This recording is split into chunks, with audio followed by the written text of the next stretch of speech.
Thoughts to Build on by Mark Kopmir, 7. Chapter 7. Conquest of Fear. There are a number of emotions which can be so overwhelming that they swamp our beings, wreck our personalities, and make our lives almost unbearable. And just, almost, unbearable. Sometimes so terribly unbearable that they are the principal causes of suicide and murder. Hate, revenge, jealousy, sense of guilt, withdrawal, and the subject of this chapter, fear. These emotions are so destructive of happiness and often of life, physically, mentally and emotionally, that we shall discuss some of them, and perhaps all, elsewhere in this book. But right now, we're going to engage in the conquest of fear. If you could be free from fear, all fear of everything and everybody, your life would be much better, wouldn't it? Well, within the next few minutes you will have the means of eliminating all fear, forever. First, you have to drag your fears out into the open so you can get at them. That may seem surprising to those of you whose fear is all too real, so definite, that its terror haunts you day and night, and is surely, methodically tearing you to pieces. Relax, we'll soon get rid of it.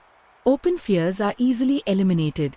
It's the hidden fears, the disguised fears, which cause the most trouble. But only because they are hidden. So let's go on a fear hunt.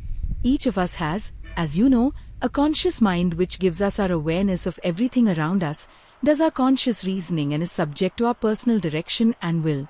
Also, as you know, each of us has a subconscious mind which functions at a much deeper level and which not only operates our bodily activities, our heartbeat, breathing and all the rest of our complicated bodily mechanisms, but also, because it is a part of the all-powerful universal mind which runs the whole universe, actually brings into reality our self-image, what we have led it to believe we really want to be.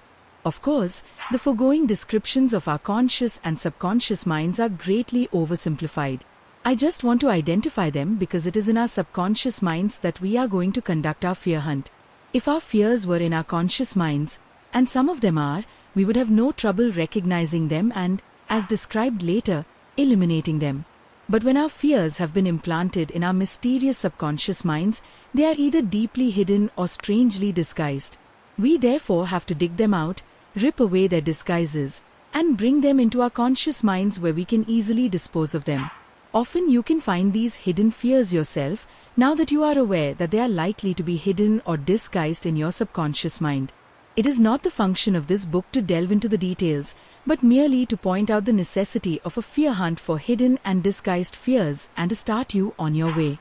Some of the symptoms of hidden and disguised fears are 1. Withdrawal from normal activities. 2. Unexplained feelings of anxiety. 3. Unexplained tension. 4. Psychosomatic illness.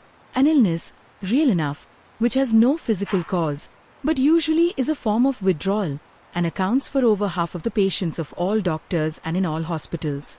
The list could go on, but any of the foregoing or similar symptoms probably indicates you have a hidden or disguised fear lurking in the depths of your subconscious. On your fear hunt, ignore the symptoms which disguise your fear and try to trace the cause to the real fear itself. No longer deceived by disguise, you often can find it, drag it out into the open, rip off its disguise, and treat it like any other fear, eliminating it forever by the methods we shall describe. If you personally can't find your hidden or disguised fear, by all means get professional help from a psychologist or psychiatrist. In any event, the important thing is to know what fear you are dealing with. Then eliminate it by one, several or all of the following methods. 1. Deliberately, unhesitatingly, do the thing you fear. Impress on yourself that you are doing the thing you fear, voluntarily, deliberately, without hesitation. Not timidly, but boldly. You probably still will experience the feeling of fear at first. Good. Emphasize the feeling of fear. Overemphasize it. Then deliberately, unhesitatingly, do the thing you fear. Laugh in its face. Ridicule it. Stare your fear down. Kick it around. Trample it. Keep aware that you are doing the thing you fear, and to hell with it. You are going to do it anyway. 2. Repeatedly do the thing you fear, over and over again. Literally wear your fear out. If you want to be scientific about it, this is called the fear exhaustion method. But by any name, The technique is to repeatedly do the thing you fear until you don't fear it anymore. Not even the least bit. 3. Laugh at your fear. The one thing that fear can't stand is to be laughed at. Taunt it. Sneer at it. Mock it. Make fun of it. And all the time, keep doing the thing you fear, deliberately, unhesitatingly. 4. Be a fatalist. I'll always remember the gangster who was involved, as usual, in a gang war with a rival gang. One night, he and 2 companions were shot at from an ambush. A companion on each side of him was shot dead. Miraculously, he was unharmed. Later, when reporters asked if he wasn't afraid that the other gang would get him too, he just shrugged and said, "We've all gotta go sometime." He was willing to take life and death as it came, and he wasn't about to have the least fear of either. 5. Depend on the law of averages. By the law of averages, most of the things we fear never happen. The chances are so overwhelmingly in your favor that it is ridiculous to live in fear. Nobody is absolutely safe anywhere, anytime. But you are reasonably safe. And that is a lot better than being unreasonably afraid. 6. Get all the facts. Not opinions, facts. Most fears have as their base the primitive fear of the unknown. When you have learned all there is to know about whatever is causing your fear, you will find that your fear has vanished under the bright light of knowledge. Most people who are afraid of learning the truth.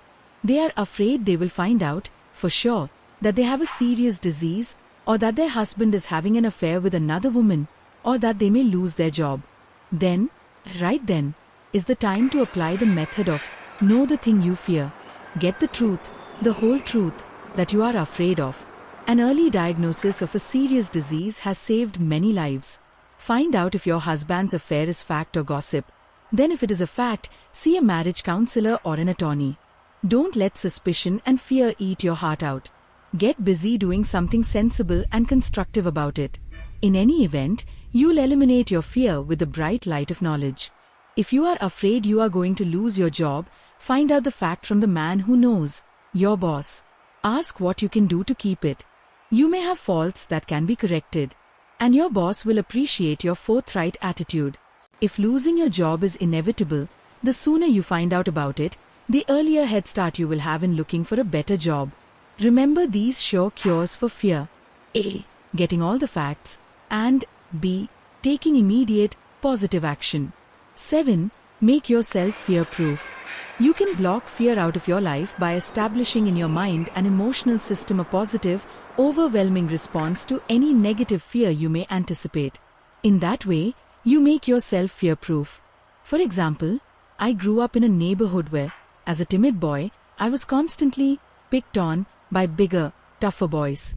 This implanted in my conscious and subconscious minds, as I grew up, the fear that others could bully me, push me around, and, if I timidly resisted, beat me up. So I made myself fear-proof by learning boxing and, later, judo, super judo, karate, aikido, savte, yavra and deadly kung fu. That's just about as protected as any human can get. Even after retirement, I keep in condition by exercise every day using calisthenics, dynamic tension, isometric contraction and weightlifting. This not only is good for my physical condition, but it is even better for my mental and emotional condition. I have, in the field of self-defense, made myself fear-proof, which not only has given me physical confidence, but is rewarding mentally and emotionally. The process of making yourself fear-proof in any field which may have the seeds of fear is very satisfying as well as being personally beneficial. Take swimming, for example. Suppose you are afraid of the water, afraid of drowning. You can spend so much time in the water that you will be perfectly at home there without the least fear. Get a good swimming instructor. Learn to be an expert in all the strokes, especially swimming underwater. Learn skin diving. Learn drownproofing, which now is being taught by the Red Cross and some universities, and which is a simple method of keeping safely afloat for hours unlimited. Soon you will be as much at ease in the water as you will be on dry land. You will have become fear-proof of water, and you will have added a most pleasant experience to your enjoyment of life. 8. Have a deep religious faith. It is not the purpose of this book to intrude into your personal religious beliefs or your lack of them. But any discussion of the conquest of fear would be incomplete without pointing out that more lives have been kept free of fear by deep, constant religious faith than by any other method. This concludes our conquest of fear. If you use one, several, or all of the methods given here for the elimination of your fear or fears, you will rid your life of one of its greatest burdens. You will gain a new sense of freedom and power. You will feel like, and you actually will be, a conqueror of fear.